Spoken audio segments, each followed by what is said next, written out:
Why are so many boys and men quietly giving up? And why is no one talking about it?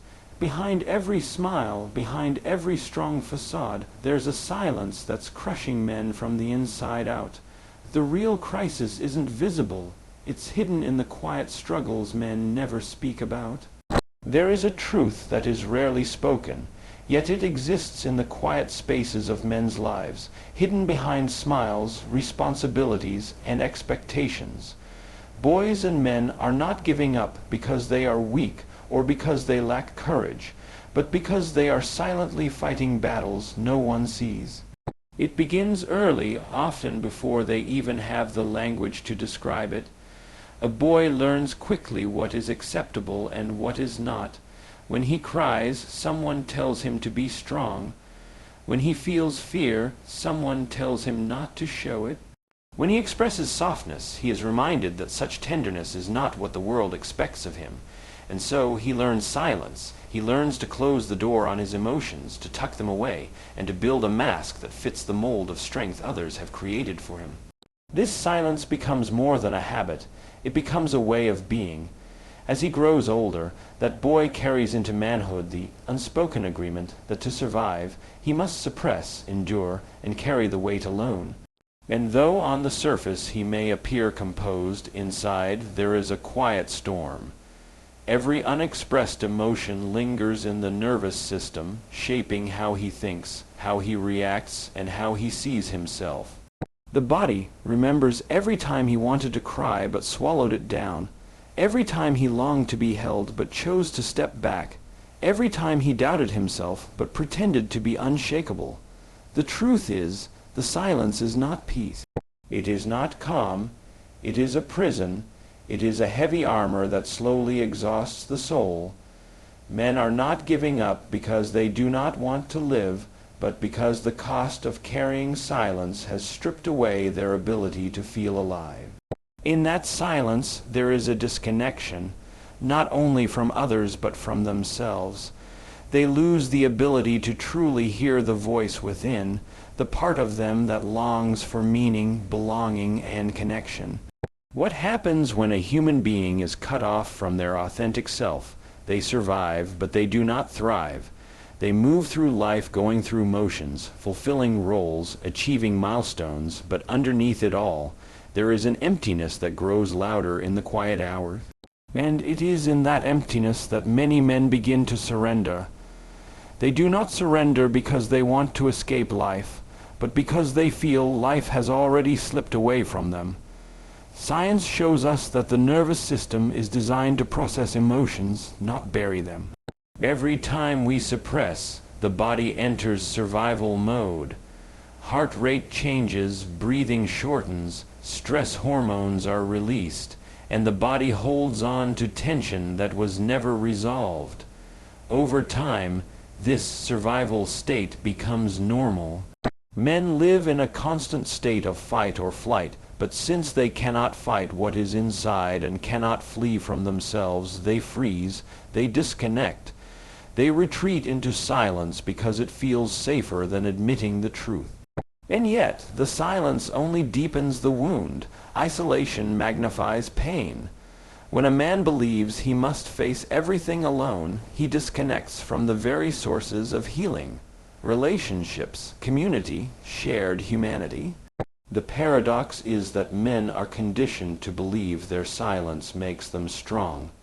But in reality, it is the silence that erodes them from within. Look closely and you will see this silent struggle everywhere.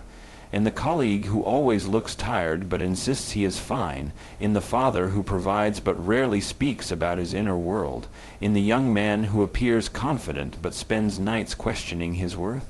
It is quiet, almost invisible, because men have been trained not to let it show. But beneath the surface, the cost is immense. When silence becomes a way of life, joy becomes foreign.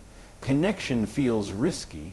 Vulnerability feels impossible, and so men withdraw into work, into distractions, into addictions, or into numbness, not because they lack the will to engage, but because the silence has convinced them that no one would understand anyway. The real tragedy is that society often applauds this silence. We label it stoicism, we call it discipline, we admire the mask without ever asking what lies beneath it, and so the cycle continues. Boys watch men before them and learn the same unspoken rules. Do not cry, do not show weakness, do not speak your pain. Inherited silence becomes generational, passed down like an heirloom no one asked for. But deep down, every man knows the silence is not sustainable.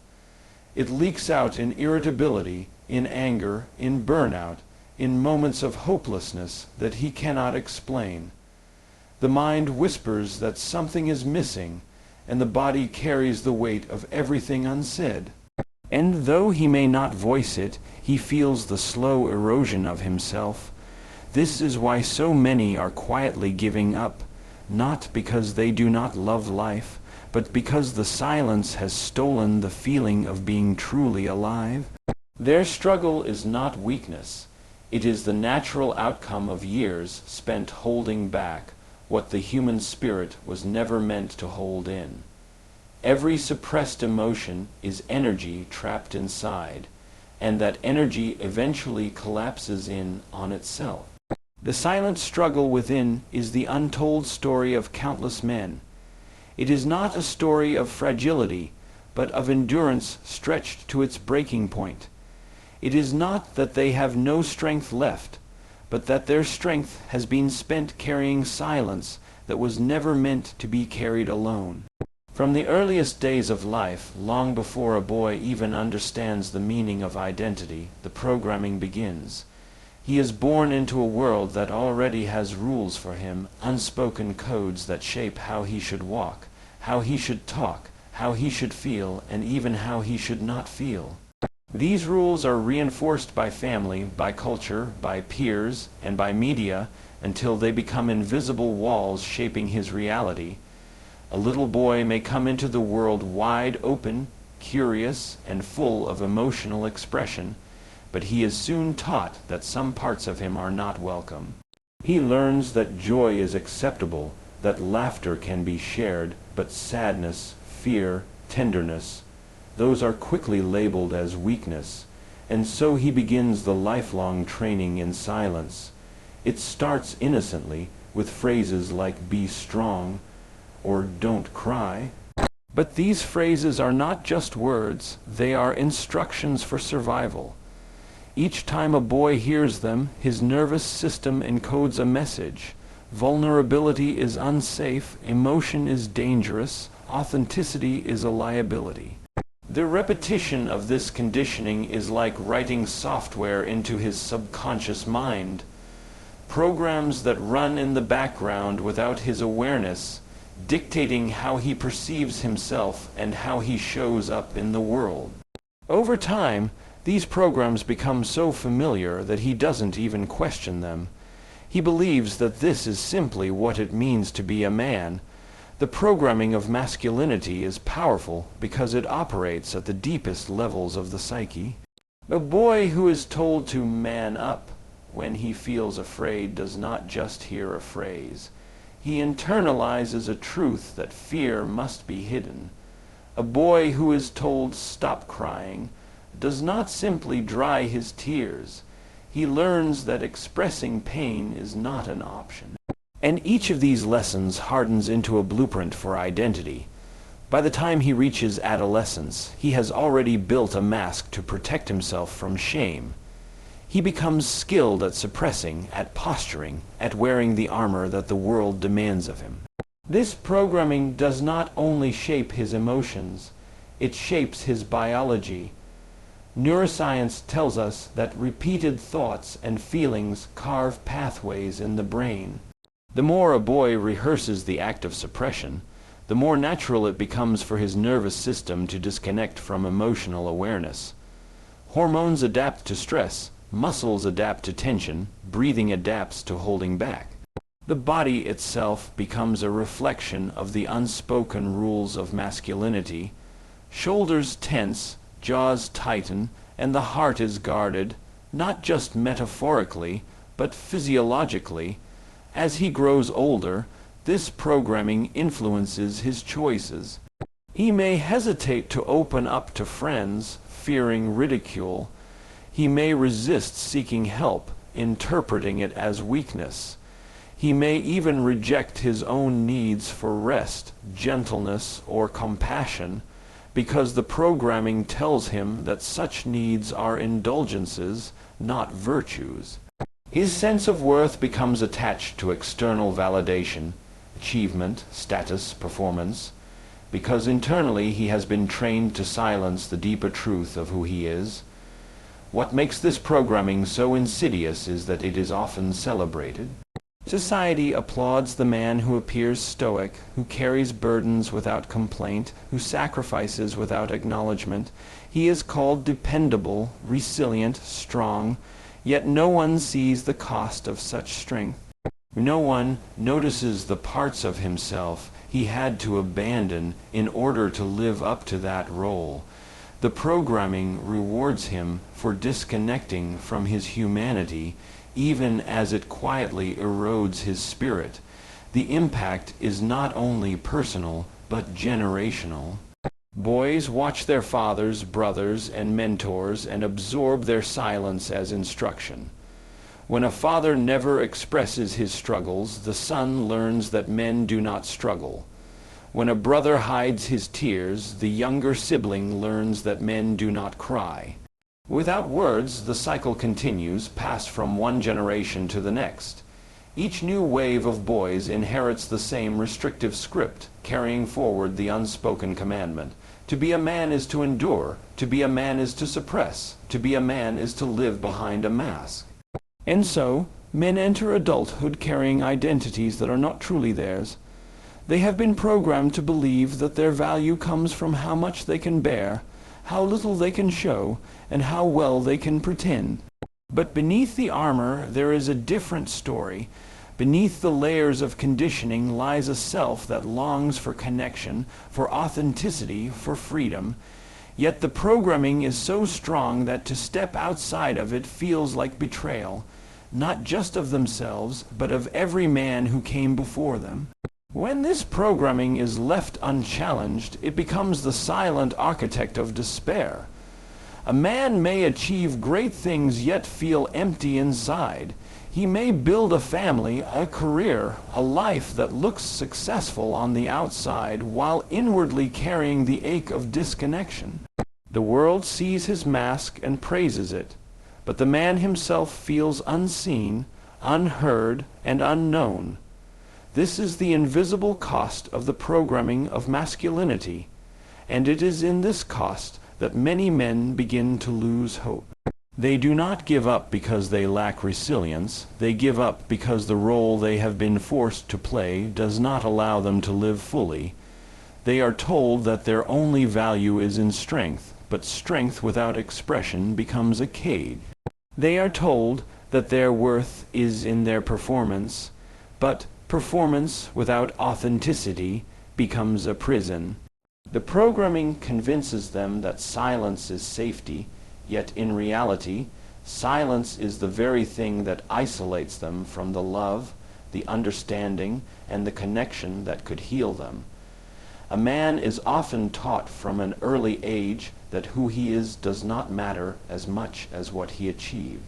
His worth is measured not by his inner essence, but by external markers, grades in school, trophies in sports, degrees on the wall, the size of his paycheck, the car he drives, or the title attached to his name. This becomes the scaffolding upon which he builds his sense of self. As long as these structures remain intact, he feels stable, but the moment one of these structures collapses, his identity begins to fracture, and the quiet unraveling begins. The collapse of identity does not happen suddenly. It begins slowly, almost imperceptibly, with small cracks that widen over time. Perhaps he works tirelessly for a promotion only to be overlooked. Perhaps he pours himself into a relationship only to be left behind. Perhaps he compares his life to others and feels that no matter how much he accomplishes, it is never enough. Each of these experiences chips away at the external image he has been told to rely upon. The man, who once felt strong and certain, begins to feel like a stranger in his own skin. This collapse is devastating because it attacks the very foundation of how he has been programmed to see himself. If his worth has always been tied to his ability to provide, what happens when he loses his job? If his value has always been linked to being needed, what happens when his children grow up and no longer depend on him? If his identity has been built on success, what happens when he fails? These questions linger like shadows, and without the tools to face them, many men withdraw, spiral into shame, or give up altogether. The human brain is wired to seek consistency. We build narratives about who we are and rely on those stories to navigate life. But when the story collapses, when the external identity no longer matches the internal experience, the nervous system enters chaos. The man feels untethered, as though the ground beneath him has disappeared. This is not merely psychological, it is physiological. Stress hormones surge, the body contracts, sleep becomes restless, and thoughts loop endlessly. He is not just losing an identity, he is losing the neurological framework that once gave him stability. Many men try to repair the collapse by clinging harder to external validation. They chase more success, accumulate more possessions, or push themselves to prove their worth. But this only deepens the fracture because the very structure they are clinging to is the same one that keeps them trapped. It is like patching a crumbling wall with the same material that caused the weakness in the first place. The more they strive, the emptier they feel. The more they achieve, the further away they drift from themselves. The collapse of identity also exposes the fragility of the masculine script handed down by society. Men are told to be providers, protectors, achievers, but rarely are they told how to navigate loss, failure, or vulnerability. Rarely are they encouraged to build an identity based on inner truth rather than outer appearance. So, when life inevitably strips away the roles they have been taught to cling to, they are left with nothing familiar to hold on to. This absence, this void, feels unbearable, and many interpret it as personal failure rather than the natural breaking open of a false identity. At its core, the collapse of identity is not the end of a man. It is the end of the illusions that were never truly his to begin with. But without awareness, without guidance, it does not feel like liberation. It feels like death. He looks at his reflection and sees not possibility but loss. He hears the voices of comparison all around him and feels smaller with every echo. He questions his value, his purpose, even his existence, because the story he built his life upon no longer holds him. What makes this collapse even more painful is the silence that surrounds it. Men rarely speak about the implosion of identity because to do so feels like weakness. If he admits that his worth has been shattered, he risks judgment. If he shares his confusion, he risks rejection. So he buries the collapse beneath a facade of composure, pretending everything is fine while internally carrying the rubble of a fallen self. The world sees the mask, but the man inside feels invisible. This invisibility compounds the despair. Humans are wired for connection, but connection requires authenticity.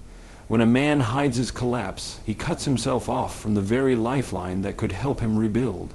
He isolates, telling himself no one would understand, that no one wants to hear his pain, and in that isolation the collapse deepens, the weight grows heavier, the silence grows thicker, and the man begins to drift further from the truth of who he is.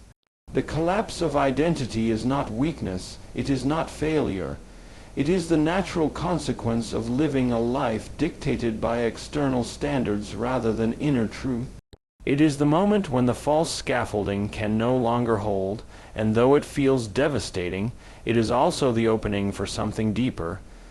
Yet in the absence of this perspective, in the absence of permission to see collapse as transformation, many men give up. They stop trying, not because they want to die, but because the identity they were told to live by has already died within them. They are not broken, they are in the space between. The space where the old has fallen away, but the new has not yet emerged. The space that feels like emptiness, but is, in truth, potential. But when a man has been trained his whole life to measure himself only by the structures that are now gone, he cannot see that potential. He sees only collapse, and in that perception, hope begins to slip quietly from his hands. The collapse of identity, the silence carried from boyhood, the unrelenting programming of masculinity, all of these patterns weave together into the struggles so many men face. But there is a doorway hidden within that struggle, a way to step beyond the prison of silence and false identity. That doorway begins with awareness. Awareness is not simply noticing thoughts or acknowledging emotions. It is the awakening to the truth that the patterns running one's life are not fixed, they are learned, and if they are learned, they can be unlearned. If they are programmed, they can be rewritten. Most men move through life believing that the way they think, feel, and react is simply who they are. If they tend to suppress emotion, they say, "That's just me." If they explode in anger instead of admitting pain, they say, "That's my personality." But neuroscience shows us that these are not fixed traits. They are conditioned responses wired into the brain through repetition. Each time a boy swallows his tears, his brain strengthens the pathway that says, "Do not cry." Each time he hides his fear, his nervous system stores the lesson. Fear must be masked. Over years, those pathways become highways, automatic patterns that seem impossible to change. Awareness is the act of stepping back from these automatic patterns and seeing them for what they are. It is the moment a man realizes, this anger is not who I am, it is a program I learned. This silence is not my true nature, it is conditioning I adopted to survive. That shift may seem small, but it is monumental. Because the instant a man recognizes that his patterns are not permanent, he touches the possibility of freedom. The old self is no longer an absolute truth. It is just one version of himself, created by repetition, reinforced by culture, but not the totality of who he is. Rewiring begins the moment awareness is present. Just as the brain can be conditioned into silence and suppression, it can be reconditioned into expression, connection, and resilience. This process is not about erasing the past, but about creating new neural pathways, new emotional responses, new ways of being. Every thought and every feeling is an electrical signal firing across the brain. Each time a man chooses to breathe instead of shutting down, he is firing a new signal. Each time he chooses to speak honestly instead of hiding behind a mask, he is laying down a new circuit. Each time he allows himself to feel deeply instead of numbing, he is rewiring the system that once held him captive. The power of this practice lies in its consistency. Just as suppression was built through years of repetition, freedom is built through daily, intentional choices. A man cannot dismantle decades of silence in a single moment, but he can begin by creating space each day for awareness. He can sit quietly, observe the thoughts that arise, and instead of fusing with them, he can notice them. He can track the sensations in his body, the tension in his shoulders, the tightness in his chest, and recognize that these are signals carrying unprocessed emotions. And by noticing, he begins to loosen the grip of the old program. Rewiring is not just cognitive, it is embodied. The body holds memories that the mind has long forgotten. That tightness in the throat may be the echo of all the times he wanted to speak but remained silent. That heaviness in the chest may be the residue of years spent carrying burdens alone. To rewire, a man must allow the body to release what it has stored. This may come through breath, through movement, through tears, through stillness, through allowing himself to experience emotions he once thought dangerous. Each release signals to the nervous system that it is safe to feel, safe to express, safe to connect. Awareness and rewiring are not about discarding strength, but about redefining it. Real strength is not the absence of emotion, but the ability to face it. Real resilience is not suppressing struggle, but transforming it. When a man rewires his mind and body, he begins to understand that vulnerability is not weakness, but truth. And in truth, there is power far greater than any mask could ever offer. As he practices awareness, he starts to notice the old programs in real time. He notices when he shuts down in conversation and asks himself why. He notices when he feels the urge to isolate and pauses to breathe instead. He notices the voice that says, "You are only worthy if you succeed," and he gently challenges it. Each moment of awareness creates a choice point, a fork in the road where he can continue down the familiar path of silence or step onto the new path of presence. Each choice reshapes the brain, rewires the nervous system, and slowly constructs a new identity, one rooted not in programming but in authenticity. This process is not easy, but it is transformational. A man who once lived in the prison of silence begins to rediscover his voice. A man who once carried the collapse of identity begins to rebuild a self that is not dependent on external validation, but on inner truth. A man who once believed that giving up was his only option begins to experience life as possibility again. Awareness opens the door, and rewiring walks him through it. The extraordinary truth is that the same brain that learned suppression can learn freedom. The same heart that closed down to survive can learn to open again.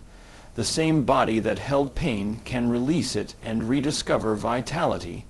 The same man who felt trapped can awaken to the realization that he was never broken, only programmed. And what has been programmed can always be rewritten. In a world that constantly measures men by their performance, by their capacity to provide, by their ability to endure without breaking, there is a quiet hunger for words that affirm a deeper truth. Too many men carry the weight of silence, convinced that no one truly sees them, that no one understands the battles they fight in the privacy of their minds. And yet, what they need most is not another command to toughen up, not another reminder to be strong, not another expectation to hold it together. What they need is to hear that their worth is not conditional, not dependent on what they do, not attached to what they earn, not tied to how much they can endure without crumbling. What they need to hear is that it is not weakness to feel, it is not failure to break down, it is not shameful to admit exhaustion. For too long, the language given to men has been a language of suppression. They are told to keep moving forward, to hide their pain, to soldier on, to never show the cracks in the armor. And so, the internal dialogue of men becomes a harsh inner critic. You should be stronger. You shouldn't feel this way. You have no right to complain. That voice grows so loud it drowns out the truth that every human being is allowed to hurt. Every human being is allowed to be vulnerable. Every human being is allowed to long for connection and care. They need to hear that vulnerability is not the opposite of strength, but the deepest expression of it. To stand in one's truth, to allow the mask to fall away, to speak honestly about the struggles within, that takes far greater courage than silence ever did. They need to hear that their humanity is not something to hide, but something to honor. That the full spectrum of emotion, from grief to joy, from fear to love, is not a flaw in their design, but the essence of it. Men need to hear that asking for help is not surrender, it is wisdom. That reaching out to a friend, to a partner, to a professional, is not proof of inadequacy, but proof of self-awareness. The narrative that men must carry everything alone is a narrative that has stolen too many lives. To dismantle it, They must hear a new narrative, that shared burdens grow lighter, that connection is healing, that brotherhood and openness are not luxuries but necessities. They need to hear that they are more than their productivity, more than their paycheck, more than their performance. Too many men have built their entire sense of identity around what they can provide or achieve, only to feel hollow when those structures collapse. They need to hear that they are worthy simply because they exist, that their presence matters more than their perfection, that who they are is infinitely more important than what they do. They need to hear that it is safe to slow down, safe to rest, safe to stop running the endless race that society has laid before them. The constant pressure to achieve, to compete, to always be one step ahead has left countless men burned out, disconnected from themselves, and unable to savor life. To be told that rest is not laziness but restoration, that stillness is not weakness but strength, is to be given permission to return to their own humanity. They need to hear that they are not alone. Isolation is one of the greatest weapons against men, convincing them that their struggles are unique, that no one else feels what they feel. But the truth is, countless men carry the same doubts, the same fears, the same hidden grief. To hear that others share this journey, to hear that their silent battles are not signs of personal failure but shared human experience, is to reconnect them to the larger web of belonging. They need to hear that they can rewrite the story, that the programming of masculinity they inherited is not the final word, that they do not have to live their entire lives behind a mask of invulnerability, that they are allowed to become fathers who show emotion, partners who express tenderness, leaders who embrace authenticity. They need to hear that change is possible, not in some distant future, but in every choice they make today. They need to hear that love is not something they must earn by performing, but something they deserve simply by being. Too many men have been conditioned to believe that love is conditional, that they must prove themselves worthy of it by achieving, by providing, by never faltering. They need to hear that they are already worthy, that love is not something they chase, but something that flows naturally when they are fully themselves.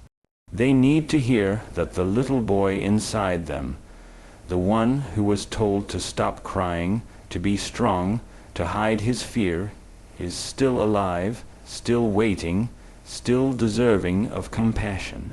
To acknowledge that inner child, to hold him with kindness instead of judgment, is to begin the healing that silence has delayed for so long. What men need most is not another burden of expectation, but a voice that reminds them of their inherent worth. They need to hear that they are allowed to live with open hearts, that they are allowed to embrace vulnerability, that they are allowed to step outside the roles society forced upon them and discover who they truly are beneath it all. They need to hear that they do not have to give up, because giving up is not the only option. There is another path, one built on awareness, connection, authenticity, and love. When we look deeply at the silent struggles of boys and men, what becomes clear is that their pain is not born from weakness, but from years of conditioning, suppression, and identities that were never truly their own. From the moment they were told to swallow their tears, to the years they were taught to measure their worth only by achievement, many men have lived inside a narrative that disconnected them from themselves. That silence turned into isolation, that programming became a cage, and when the scaffolding of identity collapsed, too many felt as though they had nothing left to stand on. But within this struggle lies an opportunity. Awareness offers a new way forward, the realization that the thoughts, emotions, and patterns that once defined them are not permanent, but programs that can be rewritten. With every conscious choice to feel, to express, to connect, a man begins to rewire his mind, body, and spirit toward truth. And what they most need to hear is that they are not broken, not alone, not unworthy. Their value does not come from how perfectly they perform or how much they can endure in silence. Their value comes from their presence, from their authenticity, from their willingness to be human in the fullest sense. The real reason so many are quietly giving up is not because they lack strength, but because they have never been given permission to use their strength differently. They have been taught to fight battles that were never theirs to begin with, to carry weights that were never meant to be carried alone. The path forward is not about harder armor, but about softer hearts. It is about unlearning the false stories of masculinity, releasing the silence that suffocates, and stepping into a way of being that honors vulnerability as power, connection as medicine, and authenticity as freedom. The silence does not have to continue. The mask does not have to stay on. The collapse does not have to be the end. There is another way, one where men rise not by abandoning themselves, but by reclaiming themselves. And in that reclamation, they rediscover the truth they have always carried, that their worth has never been conditional, that their voice matters, that their presence is enough,